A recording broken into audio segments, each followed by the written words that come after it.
Thank you for joining us today. I want to extend a warm welcome to all of you who have joined us all four sessions this year. And if you're new and you joined us just for this one, I want to thank you for joining us today. I also want to extend a special welcome and thank you to our speaker, Vatche Zejian, who joined us from Jeffrey, Mangers, Butler, and Mitchell. Vatche will talk to us shortly, and I hope you got the handout that we sent today with his bio and outline. Vatche, thank you again for being here. I really appreciate you taking the time, especially at year end, and I turn it over to you. Thank you, Steve. It's a pleasure for me to be here today. I'd like to thank the foundation for having me and for the great work that you conduct every year with your charitable endeavors. So today we're going to be talking about the dynamics of intra-family litigation.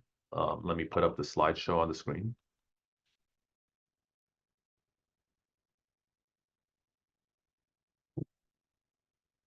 So a little bit about me. I'm a certified specialist in trust and estates law, but I subspecialize in trust and estates litigation. I myself don't do any of the planning and administration. Jeffrey Mangels has a large trust practice where there's my colleagues will do the day in planning and administration work. And I deal solely with the litigation, and that's a pretty broad area. It includes trust contests, will contests, breach of fiduciary duty claims, administrative disputes, conservatorships, guardianships, creditor claims actions, elder abuse actions. And I represent both sides of the cases. So that would be both the person bringing the case or defending the action. That's representing trustees, fiduciaries, charities, institutions. And so what I thought would be helpful for purposes of our presentation today is to talk about some of my experiences of the type of litigation that I've seen in the trust and estates context.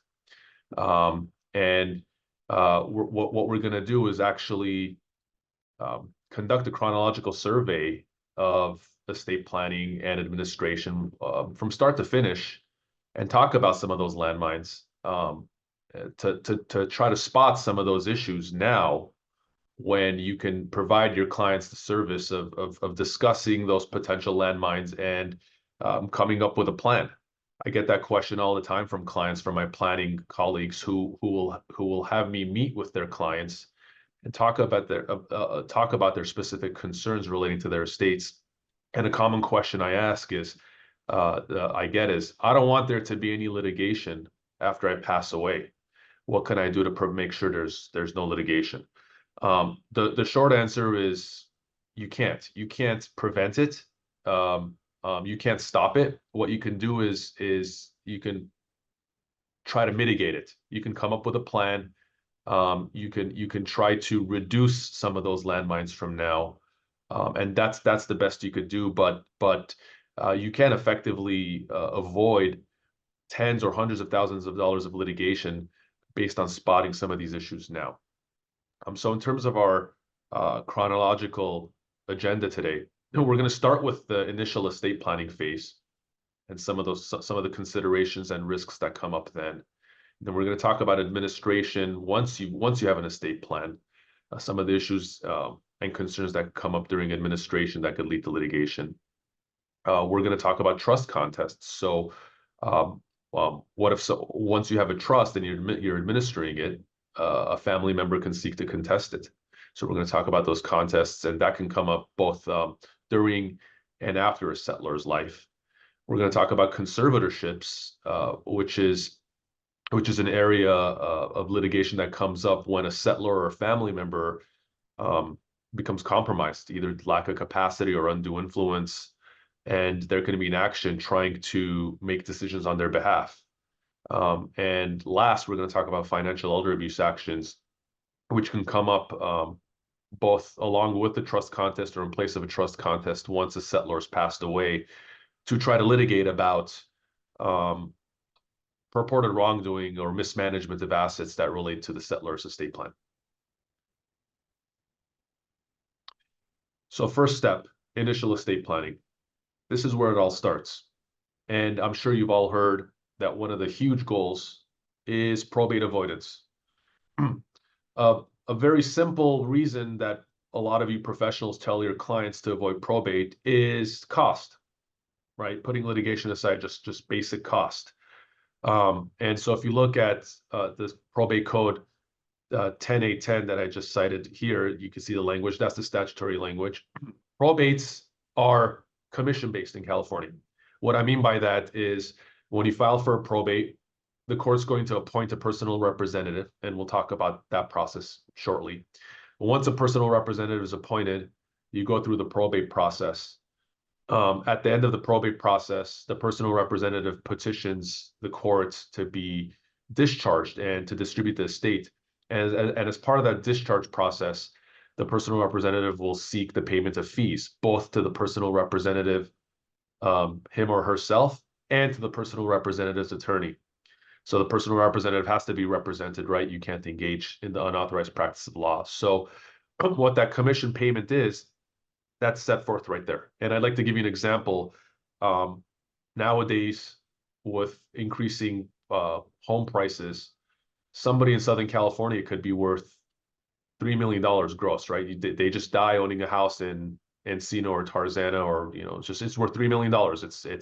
It's surprisingly pretty average nowadays, right? And so this commission-based structure looks at the gross value of the estate, not the net value. So the $3 million house could have a $2 million mortgage on it. It's 1 million net, but it's 3 million gross.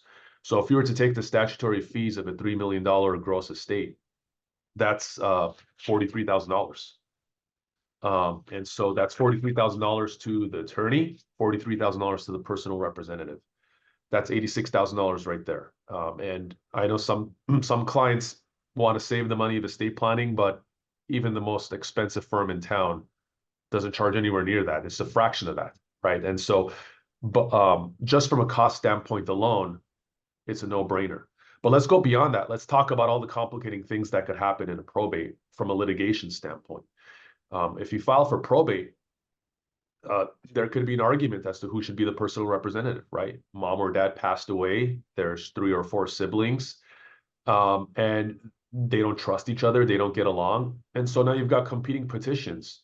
They've got equal standing, by the way. So if there's no will, there's no trust, the court's going to look to the closest living family member to decide who should be the personal representative. But if you have 3 siblings, they have equal priority. So they're going to argue about which one's better. In their mind, they're each going to be the best, right? They're never going to concede that their sibling's going to do a better job than them. And you're going to end up with a with a protracted process just to decide who should be the personal representative. What does the court often do in that situation? Appoints a neutral. So you can end up spending tens of thousands of dollars having a petty argument as to who should serve, and none of them might serve. And that might be completely contrary to what the parents' intent was, right? Had they had those discussions with an attorney, done their estate planning, they could have said, well, I want my son to serve, I want my daughter to serve, made that clear. So that's a very important initial step. But all putting that aside, there's also the substance of the estate plan as well. And a recent example of that is Aretha Franklin's estate. I just presented on this at the Hawaii Tax Institute. So I'll give you guys a glimpse of that. But so what happened there is Aretha Franklin died, someone of her stature. She did not have a clear estate plan. So what happens is the family members are left scrambling, trying to find something that looks like an estate plan. In her case, they found 3 documents. There were 2 handwritten documents, so 2 purported holographic wills, one from 2011, one from 2014. And then there was a typewritten document prepared by an attorney, but it was unsigned. So there were 3 separate court proceedings to try to admit those 3 separate documents. And ultimately, through a jury trial, this was in Minnesota, and interestingly, Minnesota allows for jury trials for admission of wills, which in California we don't have. But yet another protracted process, a jury trial. Ultimately, the jury found that a 2014 document found in the cushions of Aretha Franklin's couch was her will. It was a handwritten document. It was signed by her with a happy face. So, I mean, it was just, is it the ideal way to estate plan? No. There was a protracted process to finally get to this point of what her will was. I'm sure it cost everybody tens of thousands of dollars. I'm sure it created a lot of adversity and aggravation in the family, which could have been avoided by simply talking with a lawyer. So that should be a lesson. Just talk to a lawyer, identify the fault lines during estate planning. Again, you cannot absolutely avoid litigation, but you can talk about these problems and perhaps mitigate them or eliminate some of them. So what are some of the common problems that can come up during estate planning? What if you have a settlor that has some health issue, right? They have terminal cancer, they're on dialysis, they have early stage dementia. So there's already a health problem there that a family member can raise to question estate planning acts. We'll talk to a lawyer about that as part of the estate planning. You can have, my last bullet point on this slide, you can have what I've done in cases where one of my estate planners says such and such wants to do estate planning, but is worried that one of their family members is going to claim they lack capacity. Well, we can get them examined by a reputable psychiatrist or psychologist now, make a record of it now, and put it in our estate file. Make sure we thoroughly document the estate planning, right? You always want to document the estate planning, but if there's a potential concern, you want to go out of your way to document, right? So address it now, make a file now, so you're not left retroactively trying to talk about it later when family members are coming in with their own version of the story after the death, right? Their own entitlements and their own recollection of just how bad mom's health was. That's going to require a trial. Document it now. Another thing to talk about in that same vein is there already tension in the family, right? Sometimes when settlors are coming to us to do estate planning, they're already talking about, well, my kids don't get along, or I have a great relationship with my son, but I don't really talk to my daughter. You should have those conversations now. And it's very interesting these days because you've got people from different backgrounds, different ages, different generations, different sets of entitlements. You've got the millennials think different than the baby boomers who think different than Generation Z. You've got some persons who came to this country with nothing and are self-made wealthy individuals. And then you've got some people that were born into wealth, right? That have a different sense of entitlement and a different sense of what they think they should receive from their parents. And you're not gonna reconcile those different viewpoints and entitlements, right? You can talk all day and people are gonna believe what they believe and their background is gonna be what it is. So it's best to talk about those tensions now as part of your estate planning to try to build in some decisions in the trust or to clarify certain, right? It's all about clarifying intent. Talk about why somebody's receiving more now, right? Or why you prefer one child over another. Another fault line, who will serve in administrative capacities? We talked about the personal representative earlier, and there's also the issue of a trustee. There's often a fight about who should be the trustee, but even when a parent picks a trustee, there's so for example, if a parent were to say, I want my son to be the trustee, you need to talk about what that's going to entail, whether your son is qualified to do that, whether he has the time to do that, to understand, are you putting a target on his back? It's not an easy job being a trustee. Trustees get sued. Trustees get blamed for things. So it's really it's not a great job to have. So to talk about that now, by picking one child over another, are you inviting litigation? Should you pick a corporate fiduciary like Northern Trust or Wilmington Trust, somebody like that, right? Or a private professional? There's pros and cons to that too, right? Because your kids might not be happy with a professional involved. So it's never one size fits all. We need to have these discussions on a case-by-case basis based on the circumstances of that family. Will family members be treated disproportionately? This is a personal decision. You should talk to your clients about it. I mean, again, it depends. All settlors are different. Sometimes they want to reward their kids, right? One kid went to Harvard Medical School, the other kid's a high school dropout, and the parent wants to leave everything to the Harvard child, right? Another parent might say, my Harvard child is well off individually, I'm going to give the money to my kid that's the high school dropout. It's an individual decision.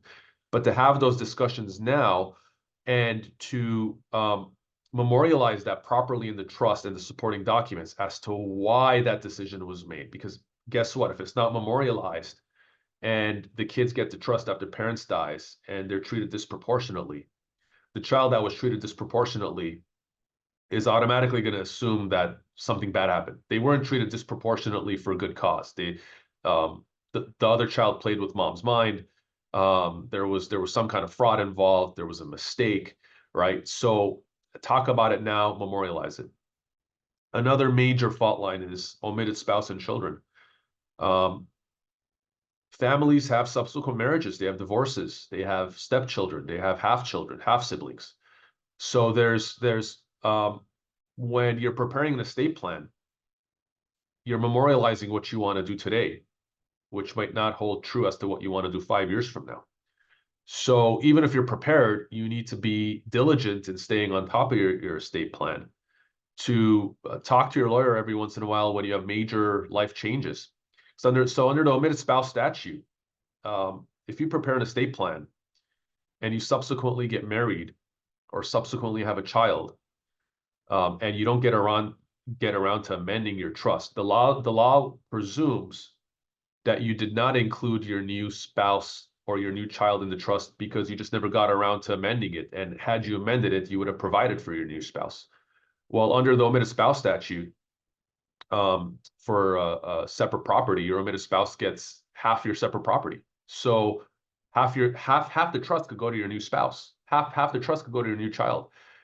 So good to talk about that now. To decide, you made one of your clients may decide to specifically exclude an omitted spouse or child. To talk about those risks now. One thing to also talk about is whether to videotape the signing of the estate planning documents. There's pros and cons to that. You're memorializing the document and the memorializing the signing, which could give somebody the opportunity to attack it if there's some frailties or weaknesses shown during the videotaping. But on the flip side, if you think a particular client's going to do well during signing and is going to be able to present well, videotaping could be advantageous to show what that particular person was like at the time they signed the document, which is the factor the court's going to look into to determine whether to invalidate a document or not. Another major discussion that could help mitigate litigation is to share or not to share the trust, right? I get that. I get this question frequently too. Some of my planning colleagues will come to me and say, we just prepared an estate plan for one of our clients and they're leaving the entire estate to their daughter and they're excluding their son. And they want to know, they're worried that the son's going to sue when they pass away and it's going to make daughter's life hell. Do you think that they should share the trust now and let the son know now? That's a personal decision. It's not for me to decide. I as a litigator could tell you the pros and cons, right? Telling the family now provides clarity, but at the risk of alienating relationships, right? So if the parents were to tell the son now, you know what, we're not going to leave you anything, sends the son a letter, then that's a fact that's going to support the estate plan. The son knew, right? He knew 5 years ago. It's going to be harder for him to claim that this was, my parents could have never intended this. This was my sister's doing, right? So by telling them now, you're providing some clarity to your estate plan. The risk is that you're alienating the relationship, right? Some parents say, I still want to have a relationship with my son. I don't want to deal with the drama. I don't know if I'm going to live 10, 15, 20 more years. I don't want to deal with family drama for the rest of my life. This is my decision. It's personal to me, but my kids will find out once I pass away. I don't want to deal with the drama while I'm alive. Again, that's a personal decision. But the con of that is it provides more opportunity for a retroactive attack because the son will argue, this isn't what my mom or dad intended. my sister played with their mind or lied to them, and this was done under mistaken belief. My parents lacked capacity. They never told me about this, right? Provides more opportunity for retroactive attack. It may be that the retroactive attack fails, right? But it's still something you got to deal with nonetheless, and it's going to be an expensive litigation. It could be 2-3 years of litigation to argue about the validity of a trust. One thing to consider as estate planners is secret trusts, right? That's another question I get. Should we form a secret trust? Some jurisdictions allow for secret trusts. California does not. So sometimes clients have that discussion with estate planners. Should I form a Nevada trust? Should I form a South Dakota trust? Right? Those jurisdictions allow for secret trusts. Secret trusts meaning it's a lot harder to get the terms of the trust, to know what the trust provides, right? I myself, as a litigator, I'm not a very big fan of these secret trusts because if you're wealthy, what are the odds your child doesn't know you're wealthy? And by doing a secret trust, I mean, what are you really hiding? I think it's just going to create distrust more than protection. But I know some estate planners utilize it. And again, it's a personal decision. It's a personal decision by clients, and it's something to consider. So now that you have an estate plan, right? The client's done the responsible thing, met with professionals, talked about some of these difficult questions, prepared the trust, right? There's an estate plan now, right? So now you have to administer the trust, right? And litigation can arise during administration as well. So the settlers pick the trustees, right? It could be one of the family members, like we talked about. It could be an institution. It could be a private individual. And there's now going to be tension among the settlors, trustees, and beneficiaries about getting information about the trust and trying to control the trust. So, for example, a common dynamic is the competing interests of a lifetime beneficiary versus remainder beneficiaries. So where that can come up is mom and dad establish a revocable trust. It's revocable while they're alive. It's for their joint benefits while they're alive. And it provides when one of them passes away, it's for the benefit of the surviving spouse while they're alive. And then it goes to the kids once the surviving spouse passes away. Well, the surviving spouse is going to have a different motivation than the children as remainder beneficiaries, right? The surviving spouse is going to be more interested in income, to have more money to spend while she's alive. The children are going to be more interested in preserving corpus and investing corpus. So the children could be constantly asking for information to ask how the trust is invested, how much money did you spend, mom, and could be questioning mom's spending habits, right? Constantly trying to probe at the administration and what's going on with the spending. So this tension can create into accounting and informational related court proceedings. So generally, beneficiaries have a right to information and can request an accounting, okay, but not of a revocable trust.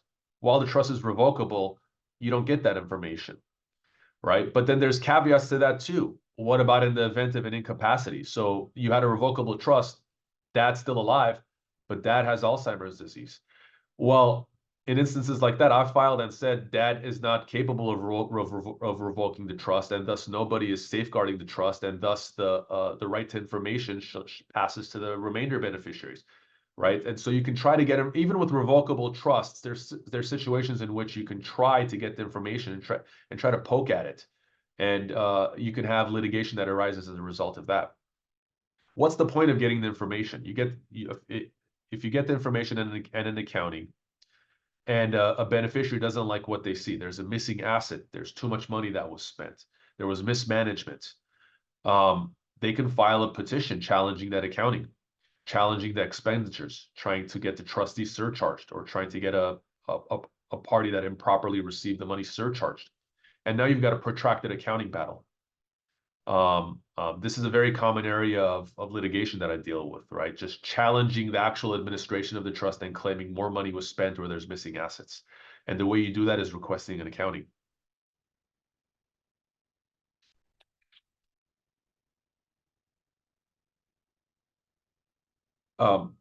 Another thing that comes up during administration is petitions for instructions. So with irrevocable trust, again, let's presume mom and dad have passed away, the trust is irrevocable, right? And now you've got a disagreement on administration.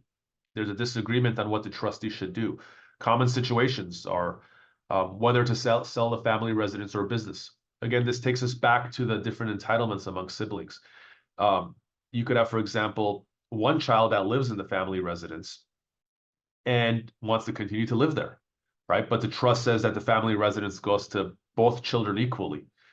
Well, the child that doesn't live in the family residence says, just go ahead and sell it. Let's just sell it on the open market and get as much money as we can and just split the proceeds. The other child says, no, I live in this house. I don't want to sell the family residence, right? That's where that initial discussion about the family dynamics in estate planning comes into play. When the parents meet with the estate planning attorney, they should talk about, well, one of our kids lives in the family residence right now, and we want him to be able to continue to do that. Well, put that in the estate plan, right? Because if it's not in there, if it just says split the house evenly to my two kids, now you're arguing about whether to sell the house or not. Family business, right? One kid put their blood and sweat in that family business. The other kid just wants their cut of the distributions, right? What do you do? Who manages the business? Put that in the trust. Sentimental personal property, right? You've got a family artifact, a family painting that is not worth anything in the open market, but to these kids, it's priceless. And the trust doesn't provide who gets it, right? So what do you do? How do you decide that, right? So again, these are all matters that you could clarify.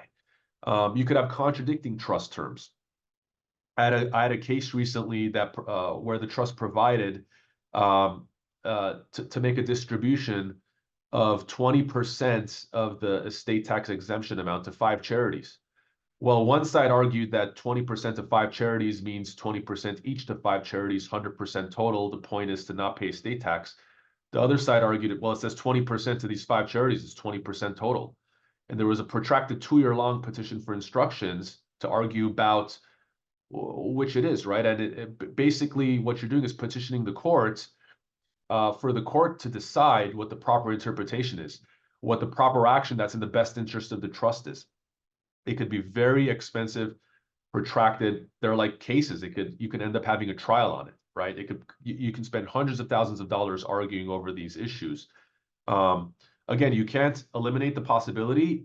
Even the best written trusts could have ambiguities, right? Could have unforeseen circumstances, changed circumstances where it's not quite clear how something should be exercised. That could be unavoidable, right? But some of these risks can be mitigated if you talk about these risks now and build some of these clarifying terms into your estate planning now.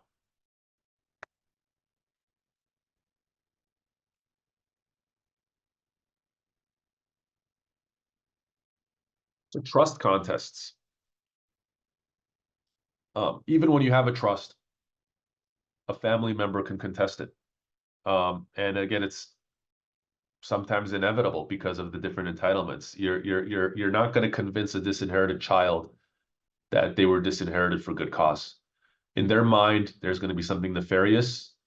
There's going to be some very valid explanation as to why somebody did this to them unduly, right? So you're going to end up with situations where family members get a copy of the trust after the settlers pass away and don't like what they see. They can also, going back to our earlier conversation about the point about to share or not to share, family members can also seek to contest a trust while the settlers are still alive, right? So they find out that they've been disinherited, or they think that the trust is being mismanaged, and they try to bring an action now. I would be very careful about that as professionals, to talk to, again, to make sure that those family members are properly advised. There's major risks with a pre-death contest. both in terms of bringing it or not bringing it, right? I had a case recently where the other side filed a pre-death contest. I represented the settlor. They claimed that she lacked capacity and didn't know what she was doing. They claimed that she was unduly influenced by the other siblings. So she came to me and said, "This is ridiculous. I firmly support my estate plan." And in meeting with her, I was of the opinion that she had a very high level of capacity.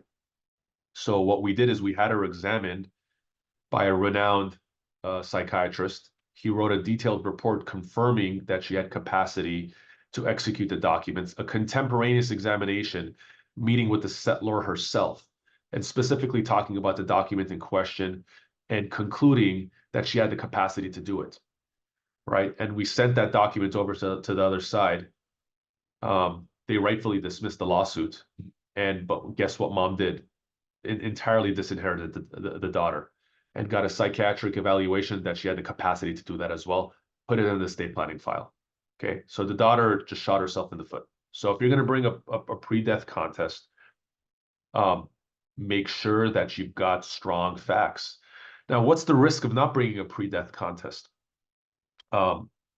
If a child knows that a parent has severe dementia, severe Alzheimer's disease, is incapacitated, doesn't have the ability, is being abused, right? Has strong facts putting the child on knowledge of that.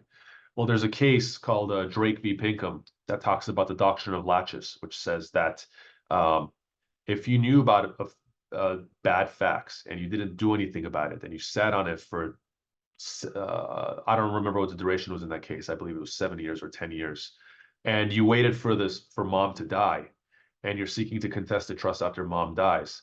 Well, you knew about the bad facts for 7 years, 10 years. You didn't do anything about it. And so now the doctrine of laches applies. We're not going to let you bring the action now 10 years later when we have less of a clear record of intent. Well, if you brought this action 7 years later, 10 years later, we could have talked to mom herself. We would have had a better contemporaneous record. So parties, so it's investigate at your own peril almost, right? If you learn of bad facts, then you're almost stuck filing something at the risk of the doctrine of laches applying. But if you're going to file something, then you're risking entirely disinheriting yourself. So again, it's best to talk to a seasoned litigator because there's ways to address these issues. When this type of situation arises, when I have a family member come to me and express concerns about what mom's done while mom's alive, I come at it a lot more sensitively than I would have if it was a post-death litigation. I'm cognizant of how mom feels. My letters are a lot nicer. Perhaps I stay in the background and I have the client directly communicate with mom, and I advise from the background so that mom doesn't know that son or daughter have lawyered up, right? There's a lot of sensitivities here. There's a lot of different strategies to employ. So talk to a seasoned litigator, seasoned trust professional about how to best address those situations. So the 120-day period to contest, when mom or dad passes away, there's a letter that goes out under probate code 16061.7 stating mom passed away. Here's a copy of her trust. It's now irrevocable. You've got 120 days to contest. If you don't, you lose the right to contest. The sending of that letter triggers the 120 days. Okay, and if you don't send the letter, it doesn't trigger the 120 days, right? So there could be trust contests 1, 2, 3, 4 years later. So once mom passes away, dad passes away, if you're concerned about potential litigation, talk to a lawyer about triggering that statute. Another question I get is, how about no contest clauses in trusts, right? Can't we just put a clause that says if you contest, you're disinherited? Yes, trusts routinely have that clause, but I think it's important for settlors to understand that they're not absolute. No contest clauses are pursuant to California statute, which provides that a contest that's brought without probable cause is sufficient to invoke the no contest provision to disinherit a child. So the key term there was without probable cause. What does that mean? It's legal art. There's only one case that talks about probable cause now, and it just says that filing a a late contest. So after the 120-day period, if you file a late contest, that's without probable cause. There's not a case that goes into the substantive merits of what probable cause is, right? Just the concerns about mom having dementia, being forgetful, right? The concerns about elder abuse. What level do those concerns have to rise to amount to probable cause? There's not a case there. So what I caution clients in is you could put the no contest clause in there, but it's by no means absolute, right? It's just another tool at your disposal to try to protect your estate plan. So in terms of common reasons to contest a trust, a big one is lack of capacity, right?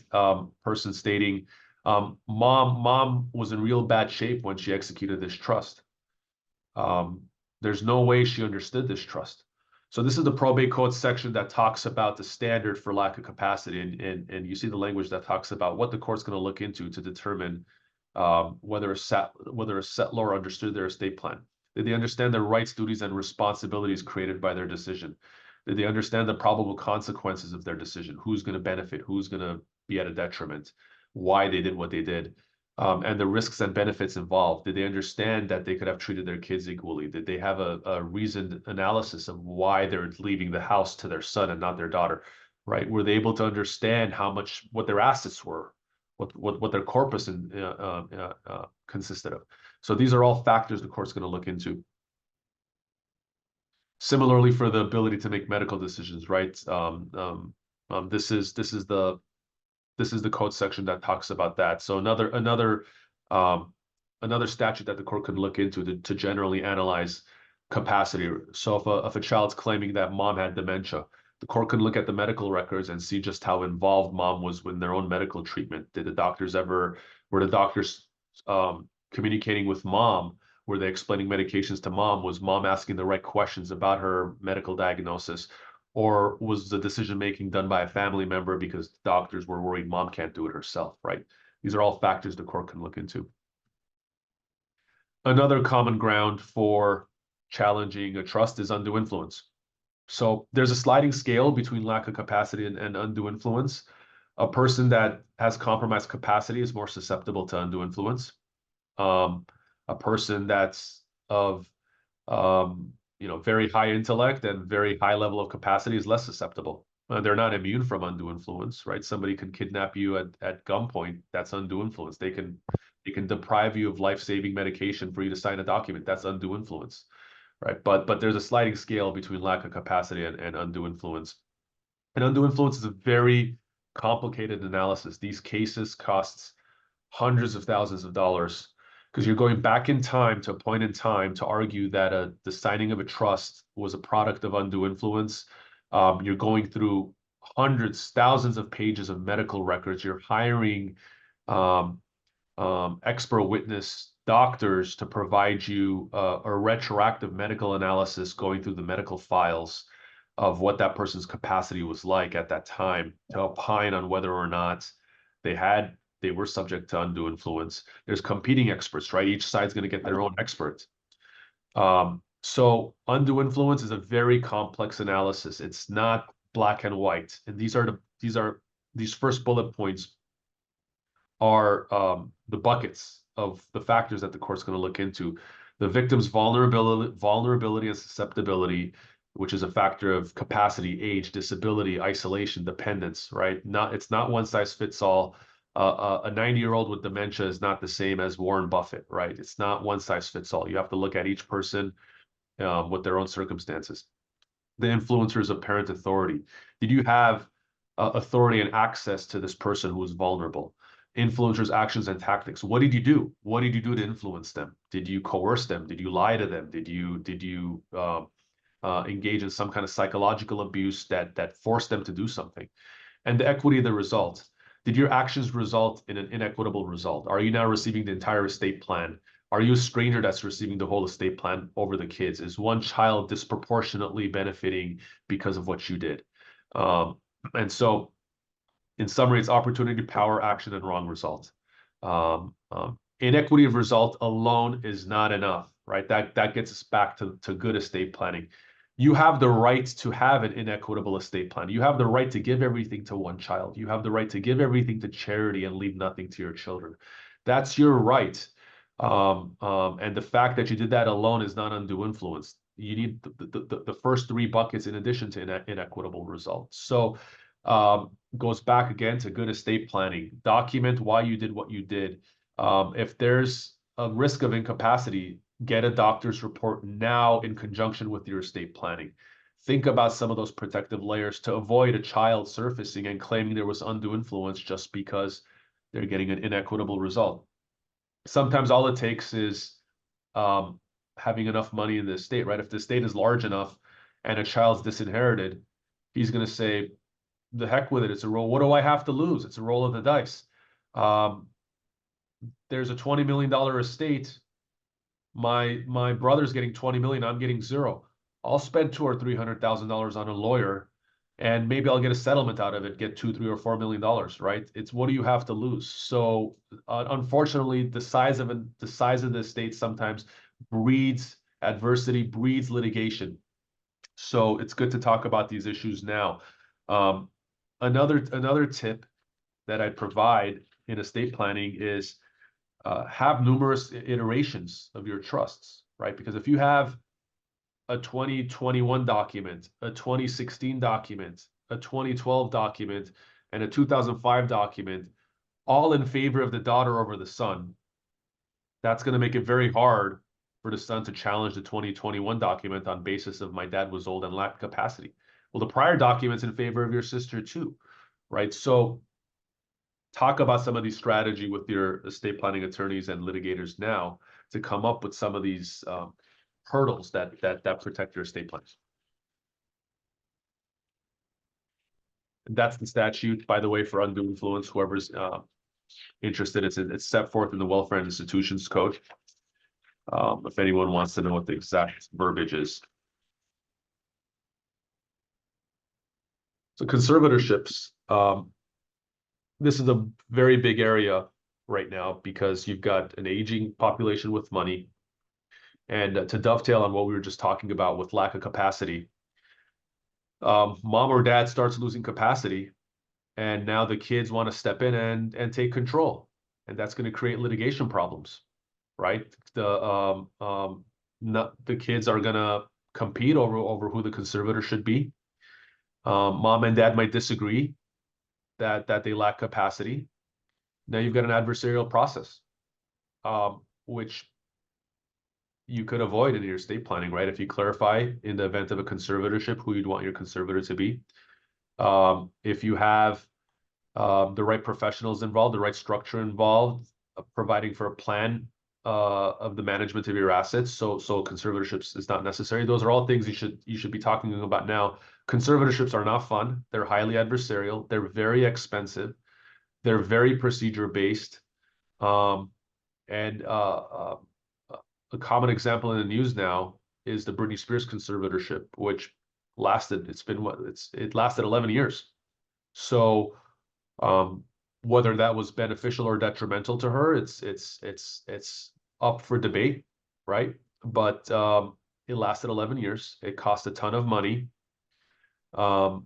It probably could have been avoided or mitigated had the right structure been put in place ahead of time. And such a discussion to have. Common situations, right? And I don't want to paint conservatorships as always bad. They're a very useful resource when used properly, when not weaponized. As a litigator, I see the weaponization of conservatorships. I see family members fighting and trying to gain control through a conservatorship, trying to enrich themselves or fulfill some kind of self-serving agenda, standing in the shoes of their incapacitated parents. That's the risk, right? So I don't want to talk negatively about conservatorships. They do have great benefits, like a child with a disability about to turn 18, right? The parents taking care of the child their whole life. The child is about to turn into an adult. The conservatorship makes sure that the parents can continue to be there legally for their child. An elderly family member who has dementia or Alzheimer's disease. Again, oftentimes that's very beneficial. You've got a family that gets along great. Mom has advanced Alzheimer's disease, cannot manage her own money. Somebody needs to be taking care of her rental properties, her bank accounts, her stocks. Oftentimes, siblings get along, and the conservatorship process ensures protection of the estate. Great. That's a positive use of the proceedings. Persons with neurological or psychological impairments, family members who are susceptible to financial elder abuse, drug and alcohol abuse. These are all common situations that can come up. So general elements of a conservatorship. The court's going to look to clear and convincing evidence that a person's unable of managing their own affairs. And there's two subsets: conservatorship of the person and conservatorship of the estate. Conservatorship of the person is mom can't take care of herself anymore. She can't prescribe her own medications. She can't see doctors on her own. She needs somebody making her medical decisions for her. And then there's conservatorship of the estate. That's management of the money. So oftentimes, like I said, family members will fight over who should be making decisions for mom. They have a protracted legal process. They want access to the money now. But it has to be the least restrictive means. The court will not grant a conservatorship unless it's the least restrictive means. So what is the least restrictive means? You need to make an express showing that taking the person's liberties away is the only way to solve this problem. That gets us back to good estate planning. If you sit down and do a trust now, you do a power of attorney now, you do a healthcare directive now, you clearly clarify who's to do what in the event of your incapacity. It makes it less likely that there's a protracted conservatorship process. For example, a trust that says, mom says, I'm the trustee while I'm alive. If I lose my capacity, dad's the trustee. If dad loses his capacity, then Wilmington Trust is the trustee. Bank of America is the trustee. Private professional fiduciary is the trustee. Our best friend John is the trustee, right? Then that makes it harder for adversarial children to step in and say, we should be the conservator.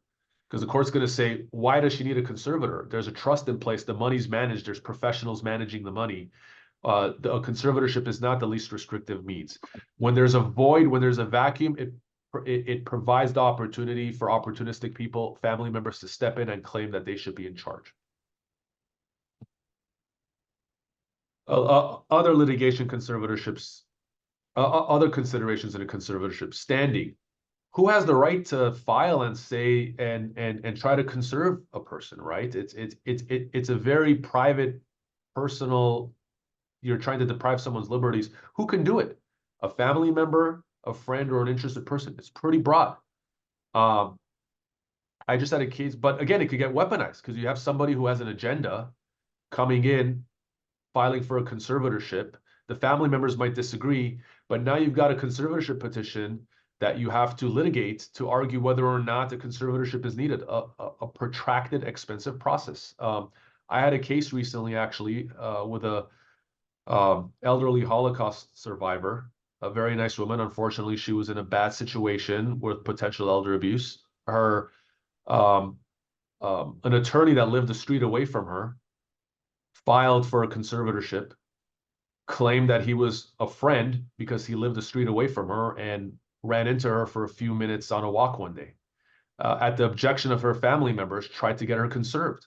It cost this woman over $100,000 fighting against this conservatorship.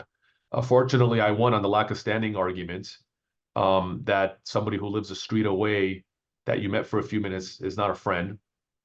He appealed, so it's now up on appeal. So I'm hoping that we get a published decision to clarify what a friend is. But the point I'm trying to make is there's opportunity for long, protracted litigation that will cost a lot of money, create a lot of adversity. It's highly uncomfortable on the conservatee. So when the conservatorship process is weaponized, it could be damaging. It could be very costly. So again, I'd like to stress talking about some of these problems now and putting the right framework in place. For professionals, think about conflicts, please. You cannot seek to conserve your own client. So if you've represented somebody and you're concerned they're subject to abuse and they need help, spot the issue and get them over to the right person.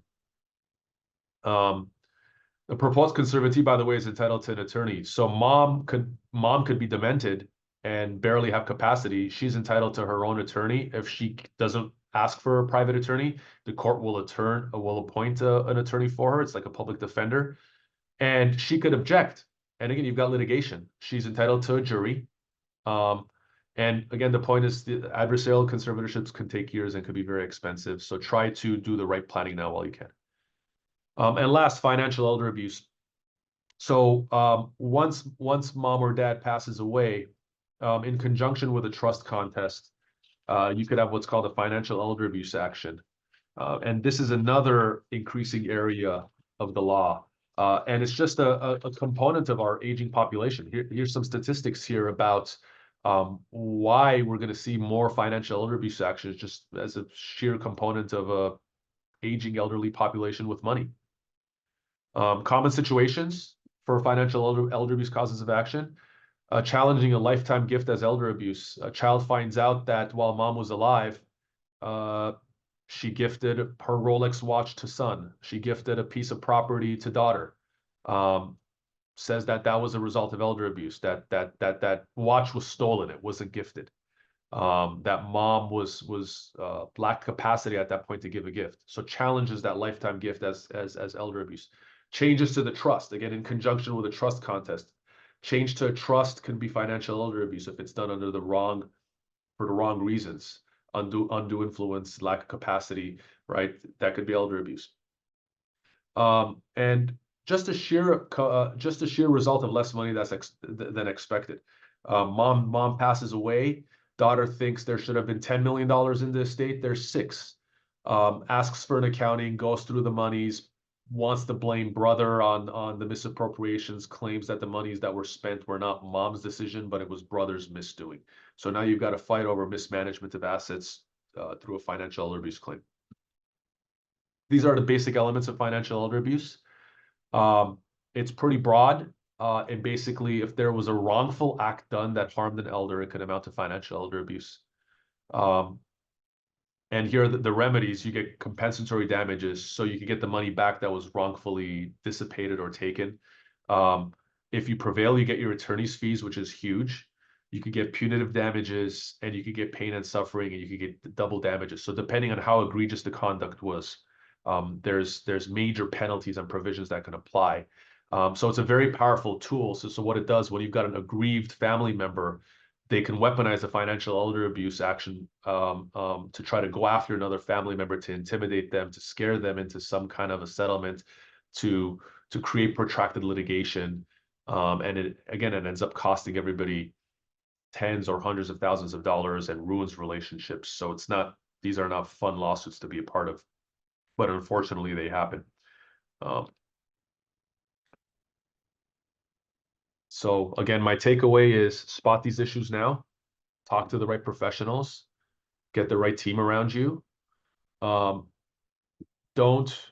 be penny wise, pound foolish. Spend thousands of dollars now rather than subjecting your family to tens or hundreds of thousands of dollars later. And just be prudent and diligent in advising your clients. So thank you again, and I'd like to open the floor to any questions. This session concludes our series for 2024. I hope you found it informative and educational. I want to thank our committee that selects the topics and speakers, many of them who are on today, my colleagues, Dan Rothblatt, Natalia Roisman, Heather Baroff, Tamara Pickering, who make sure this all runs smoothly, and of course, Karen Friedman, who ensures you get your CLE credits. I look forward to seeing you all in the new year and wish you a peaceful and joyous holiday season. Please be in touch with us if we can be of any help to you or your clients. And thank you again for being here.